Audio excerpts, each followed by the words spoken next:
This is Nathan from the Star Trek Continuum mod team.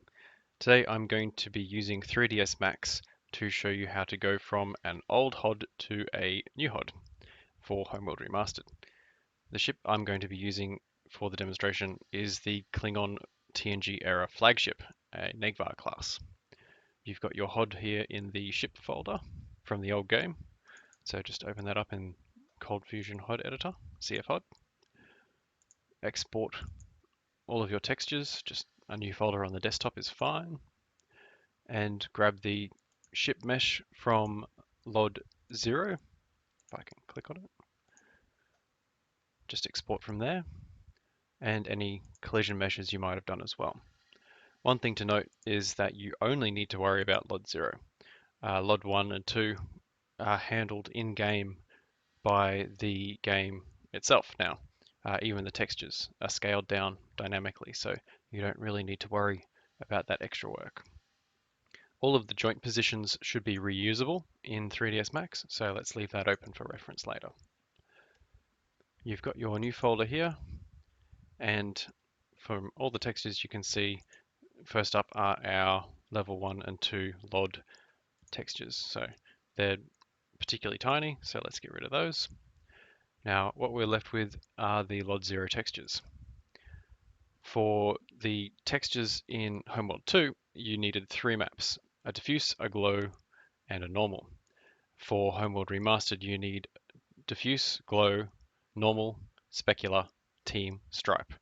There's also a pane map, which allows you to have a little bit of an extra sheen on certain areas of the hull to sort of indicate where it's been painted. But because this is a 512 by 512 map and it's a very subtle effect, I'm not going to go and do that in the demonstration today. I use paint.net for my texturing needs, mostly because I'm no texture artist and it's easy to use, and it's also free. So for the first map, save it as a TGA, and we need to make sure that diffuse is underscore DIFF. I don't know if capitals are important, but all of the examples from Gearbox have capitals, so I follow that trend. And make sure it is a 32-bit TGA. Next one is the glow map. Now the glow map in Homeworld Remastered is black and white. It's no longer covering the specular, which is the blue you see here, and the stripe, which is the cutout sections you see here. All we need to worry about is the green. So if we select those spots there, make it big so it's nice and easy to click on, we can invert and fill black. If you put that up to 100%, it'll just do the whole thing. So invert again and delete the green and add an extra layer. Move the layer to the bottom and paint in white. So there you have your black and white glow map. If you use the little button down here, it collapses the layers into one. Save that as a TGA underscore glow.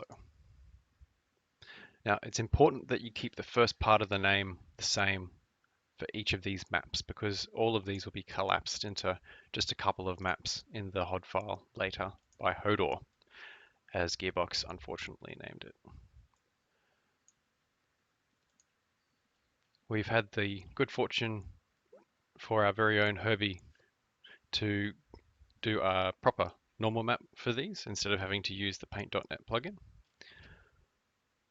The paint.net plugin does alright work, but it is a very noisy sort of normal map. So for normal, you go underscore norm. So those are the easiest ones to do because they're straight from the existing maps. The next one, specular. I am pretty sure I'm cheating when I'm doing this one. All I do is go to the hue saturation remove all the color by reducing saturation to 0, and I put lightness to about -25. It's most likely not the best way to do it, and you can get better results doing things by hand, panel by panel, but this is a ship that's probably going to be replaced later with a higher quality version, so I'm not going to spend hours on it. And spec is SPEC.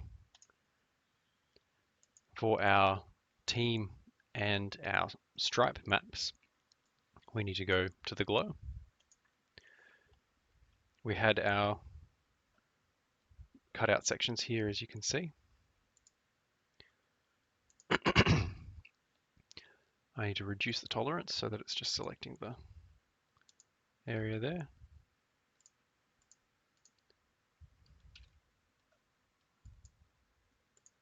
Taking care not to have too much of it selected or too little.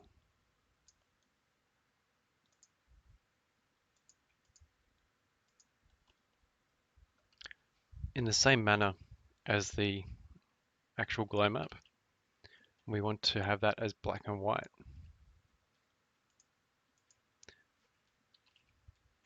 So make sure you invert after painting black, move the layer that you add in down, and paint white.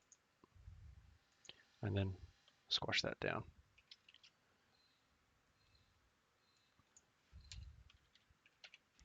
And that is STRP for stripe as a TGA. Now, we don't use the team map in Continuum Remastered, so it's very simple, just a black square. You can't leave out these two textures, stripe and team, because then the game will assume that the entire ship is covered in stripe and team, and it looks horrible. Now, that's our TGA files there. There's one more step that I can't do in Paint.net. I don't know if there's a plugin for it. I haven't looked, but I use Photoshop to do this next step.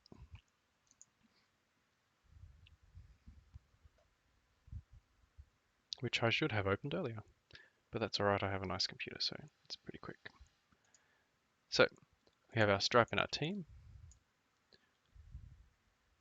The key for the stripe and the team is actually the alpha channel, as you can see on the side over here. If it's white, then it is going to assume that that's the coverage for the team and stripe. So I set it up in Paint.net, being a lazy man, and then I go into Photoshop, I copy the RGB channel, and I paste it into the alpha channel. And then I just hit save. You can see on the stripe, there's a better indication. Black for no stripe and white for stripe. So if we have that there, you can see that where the red is, that's where the stripe is not going through. So save that. And that is these 6 here. These are our first texture. I'll go through and do the rest of them, and then we'll start our second video.